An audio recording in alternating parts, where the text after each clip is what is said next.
সবজির বাজার চড়া সিলেটে। বিক্রেতাদের দাবি, বর্তমানে সবজির মৌসুম না থাকায় আড়ত থেকে বেশি দামে কিনতে হচ্ছে সবজি, যার প্রভাব পড়েছে ভোক্তা পর্যায়ে। এ বিষয়ে বিস্তারিত জানতে আমরা সরাসরি যোগ দিচ্ছি সিলেটের সোভানীঘাট কাঁচা বাজার এলাকায়। সেখানে রয়েছেন প্রতিনিধি কামরুল ইসলাম মাহি। আমরা সরাসরি যুক্ত হচ্ছি তার সঙ্গে।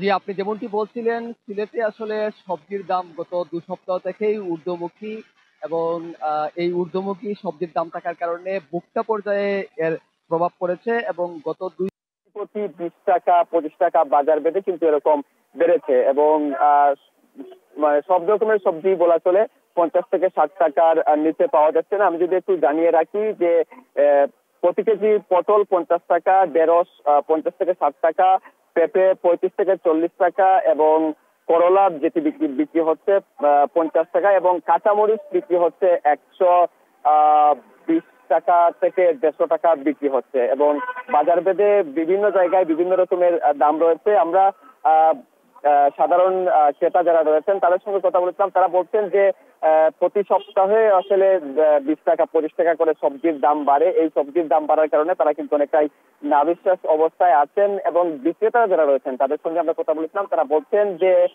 এখন সবজির মৌসুম না থাকার কারণে কিন্তু তারা বাড়তি দামে কিনতে হচ্ছে। যেহেতু তারা বাড়তি দামে কিনছেন, সেক্ষেত্রে কিন্তু বাড়তি দামেই তারা বিক্রি করতে হচ্ছে এবং এই মুহূর্তে যে ভ্যানগুলো দেখতে পাচ্ছেন সবজি রয়েছে, এই ভ্যানগুলো আসলে সিলেট শহরের বিভিন্ন জায়গায় যায় এবং বিভিন্ন জায়গায় গিয়ে কিন্তু এই মালামাল কিন্তু বিক্রি হয়। এবং আরেকটি তথ্য যদি আপনাকে জানিয়ে রাখি যে এই যে সবজিগুলো রয়েছে, এই সবজিগুলো সিলেট শহরের বিভিন্ন অলিগলিতেও যায়, বিভিন্ন খাতা বাজারের পাশাপাশি অলিতে গলিতেও যায়। সেই ক্ষেত্রে দেখা যায় সবজির দাম কিন্তু আরো বেশি বেড়ে যায়। কাঁচামরিচ যেটি বলছিলাম যে 120 টাকা থেকে 150 টাকা বিক্রি হয়, বিভিন্ন অলিতে গলিতে যাওয়ার পরে কিন্তু সেটা 200 টাকা থেকে 220 টাকাও কিন্তু হয়ে যায়। এরকম কিন্তু আমরা তথ্য পেয়েছি। সব মিলিয়ে বলা চলে সবজির দাম ঊর্ধ্বমুখী থাকার কারণে কিন্তু ভোক্তা যারা রয়েছেন, ক্রেতা সাধারণ যারা রয়েছেন, তারা কিন্তু অনেকটাই ভোগান্তির মধ্যেই রয়েছেন। তো সিলেট থেকে নিত্যপণ্যের বাজারের সর্বশেষ।